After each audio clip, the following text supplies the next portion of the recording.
Imagine this. You promise yourself with absolute certainty that today is going to be different.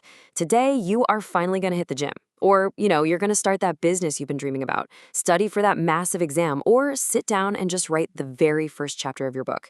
You are totally ready to finally chase your biggest goals. But then, you ask yourself, why do we self-sabotage?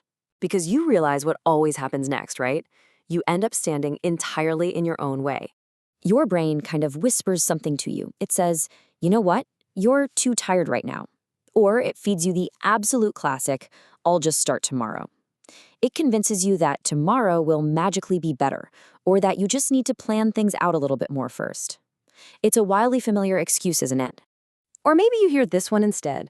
I'm way too busy, I literally just don't have enough time today. And suddenly, this great mystery of human behavior takes over, because doing absolutely nothing at all suddenly feels like the smartest, most logical choice in the world. And then comes the final nail in the coffin. Now just isn't the right time. Look, most people believe these excuses come from a place of deep laziness or just weak willpower. But here is the core twist of our explainer today. Your brain isn't actually trying to ruin your life. It is desperately trying to protect you. The problem is it's using survival strategies that evolved tens of thousands of years ago. Okay, let's dive right into this. Today we're exploring the biology of self-sabotage and survival instincts. We're going to unpack exactly why your ancient, primitive instincts are quietly controlling your most modern decisions. Section 1. The Ancient Survival Program and your brain's very first job. To really understand this, we have to look back at our ancient survival programming.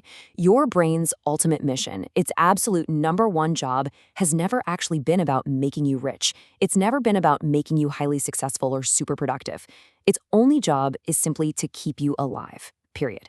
Just think about ancient dangers for a second. Exploring unknown territory could literally mean running into a predator. Climbing dangerous cliffs could mean a broken leg, which back then meant death. Hunting large animals was incredibly risky. So natural selection actively rewarded the human brains that preferred safety and predictable routines over uncertainty. But compare that to modern anxieties. Instead of a lion, it's public speaking. Instead of hunting, it's starting a business.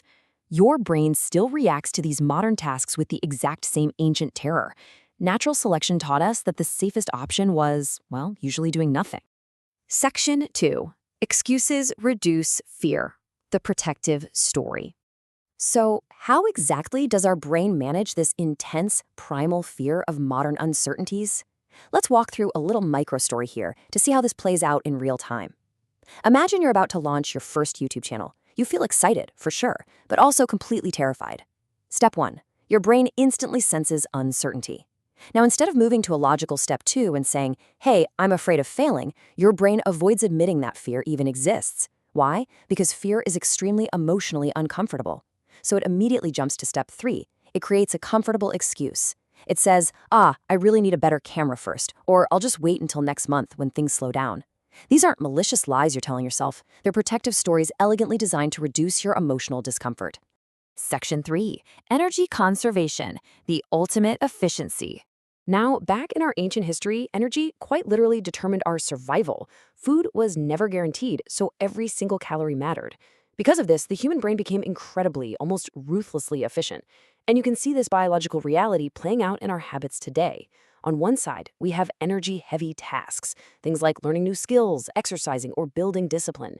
These require a massive caloric and cognitive load. On the other side, low-energy tasks, scrolling social media, watching quick videos, or just lying on the couch. These require almost nothing from you. Your brain naturally, instinctually gravitates toward the cheaper option. And it's not because you are inherently lazy. It's because your ancient programming genuinely believes that energy is scarce and absolutely must be hoarded to survive. This intense biological reality forces us to ask a very different question about our lives. People are always telling you to get out of your comfort zone. But have you ever stopped to wonder why the comfort zone feels so unbelievably powerful in the first place? It's because familiarity once meant safety. Your tribe, your shelter, your daily routine. Known places meant predictable outcomes. Unknown places meant danger. So today, when you look at your life, your brain isn't asking, will this make me happy? It really isn't. It is only asking one thing, will this keep me safe? That is exactly why even unhappy jobs or bad relationships can feel safer than the unknown. To the ancient brain, familiarity simply equals survival. Section 4. The logic of self-sabotage and the believable stories we tell ourselves.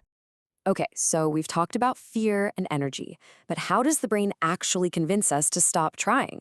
Well, it all comes down to your prefrontal cortex.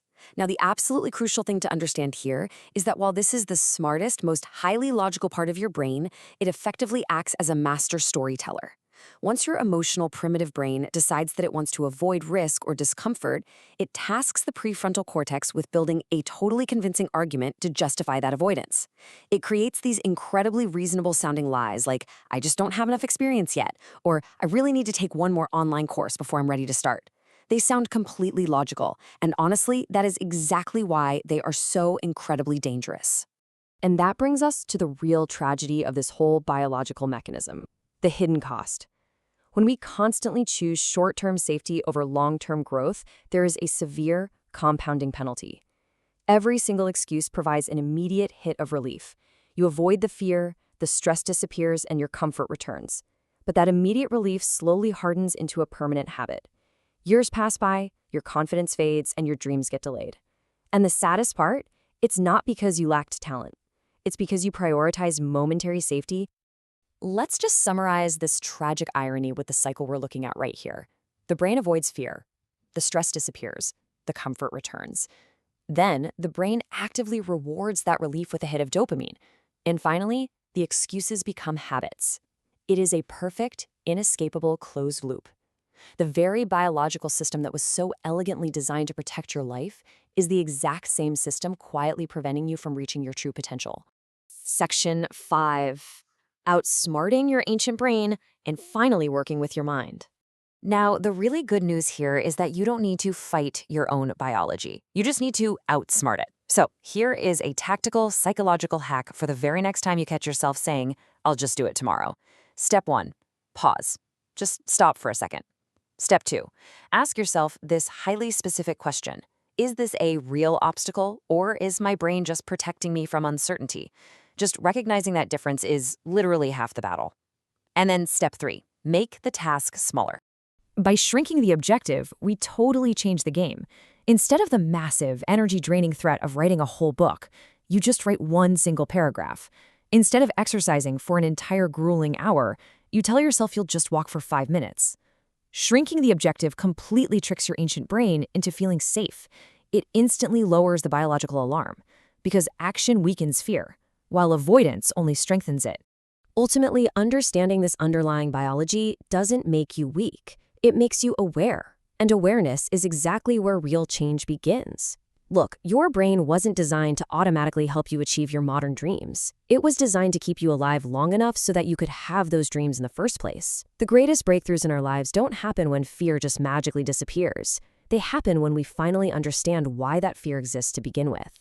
Because at the end of the day, behind every delay, behind every moment of procrastination, and behind every single logical-sounding excuse you will ever make, your ancient brain is simply stepping in to ask you one haunting question. Are you sure this is safe? The very moment you recognize that protective voice, you stop having to believe every excuse it creates. But you really have to ask yourself, what could you achieve tomorrow if you finally stopped letting your ancient brain choose the easiest path today?